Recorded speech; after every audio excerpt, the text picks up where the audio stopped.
नमस्ते दोस्तों, कैसे हो आप? मिस्टिक फोरम में आपका स्वागत है। दिसंबर 2020 में चाइना के 10 जासूस अफगानिस्तान में रंगे हाथ पकड़े गए। अफगानिस्तान की सिक्योरिटी एजेंसी NDS ने काबुल में एक घर पर छापेमारी की थी। उसमें चाइना का ये कांड अफगानिस्तान में पहली बार दुनिया के सामने आ गया। उसके बाद अफगानिस्तान सरकार ने चाइना को लिखित स्वरूप में माफी मांगने को कहा। अब इतना महाकाय देश होके एक पिद्दी से देश से माफी मांगना, ये तो अपने आप को सुपर पावर समझने वाले चाइना के लिए डूब मरने वाली बात हुई। चाइना के पकड़े गए ये 10 जासूस काबुल में टेरर नेटवर्क चला रहे थे। काबुल सिक्योरिटी एजेंसी के एक अधिकारी ने कहा है कि इन 10 में से 2 चाइनीज जासूस हक्कानी नेटवर्क इस दहशतगर्द संगठन के संबंध में थे। इन 10 में से अटक किए गए ली यांग और शाह हंग, ये दोनों अलकायदा और तालिबान के साथ मिलकर कन्नर और बदखान प्रांत में उइगुर मुसलमानों की जानकारी इकट्ठा करते थे। याद कीजिए, चाइना अपने प्रांत शिनजियांग में उइगुरों पर बेतहाशा जुल्म ढा रहा है। शिनजियांग प्रांत में चाइना ने सभी मस्जिदों पर बुलडोजर चला दिया है। वहाँ के मुसलमानों को कुरान पढ़ना मना है, लंबी दाढ़ी रखना मना है। US को छोड़कर UN समेत दुनिया की सभी बड़ी ताकतें इस पर चुप है। तो एक तरफ से देखा जाए, US के प्रेसिडेंट डोनाल्ड ट्रंप अफगानिस्तान से अपनी सारी सेना वापस बुलाने में लगे हुए हैं। तो इस वक्त अफगानिस्तान में करीब 5000 के आसपास US सोल्जर्स तैनात है।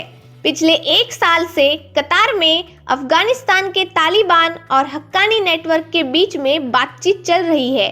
फिर भी इसी बीच चाइना पाकिस्तान के साथ मिलकर अफगानिस्तान में घटिया साजिश रचने में लगा हुआ है। US आर्मी के अफगानिस्तान से पूरी तरीके से चले जाने के बाद सबसे बड़ा सवाल ये उठता है कि अब इनके बाद अफगानिस्तान पर किसकी पकड़ होगी।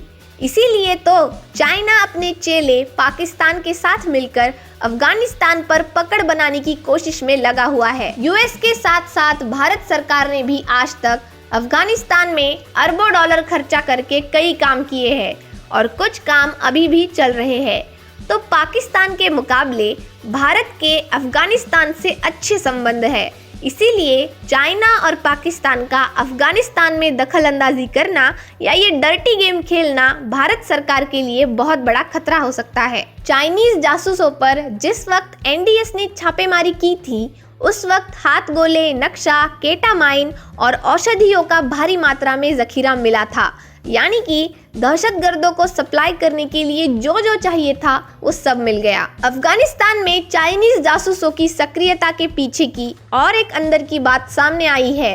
शिनजियांग की सीमा अफगानिस्तान से मिलती है, तो चाइना के उइगुर एक्टिविस्ट शिनजियांग से भागकर अफगानिस्तान में आते हैं। तो अब तक चीनी जासूस इस कोशिश में लगे हुए थे कि अफगानिस्तान में ETIM यानी ईस्ट तुर्कस्तान इस्लामिक मूवमेंट का और एक मॉड्यूल बनाया जाए, जो असल में एक इस्लामिक फुटिरवादी गुट है। वो शिनजियांग में बहुत ही सक्रिय है और उइगुर मुस्लिमों के आज़ादी के लिए बनाया गया है। तो ये चाइनीज जासूस अफगानिस्तान में इस सक्रिय ETIM गुरट के उइगुर एक्टिविस्ट्स को पकड़ रहे थे। उइगुर मुस्लिम भाइयों की बस एक ही पुरानी मांग है, उन्हें आज़ाद शिनजियांग चाहिए और चाइना इस बात का दमन कर रहा है।